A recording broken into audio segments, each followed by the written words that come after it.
Hi guys, welcome to my videos. So guys, today in this video I'm gonna guide you how to use Visa Navigator for your visa to the Republic of Korea. I mean to South Korea. Okay.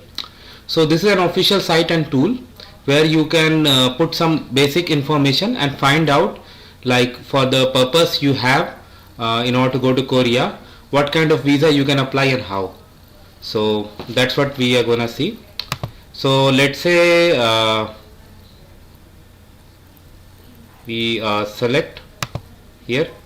Let's say we navigate Americas. Let's say you are from Canada, you are a Canadian citizen, you apply Canada, and here you select the purpose, why you want to go there.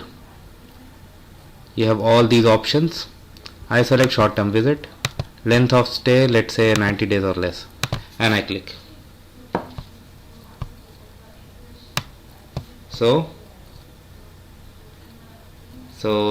this is either like status of stay, tourist transit, B21, a citizen of Canada can visit Korea without a visa for 6 months for short term visit purpose to transit, etc. Those who intend to engage in any type of lucrative activities or employment should obtain an appropriate visa. Okay, if I make it to this 91, then working holiday.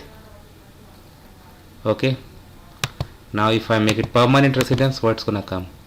Oh, that is altogether different process.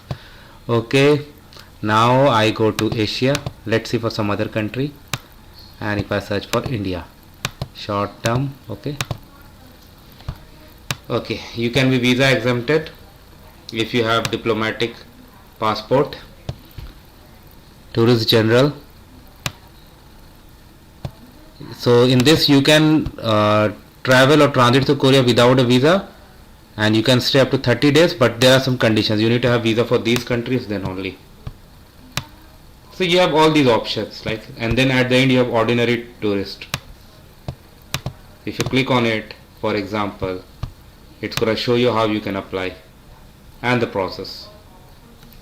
That's how simple it is, guys, and this is gonna give you accurate information. Thanks for watching. Please subscribe to the channel.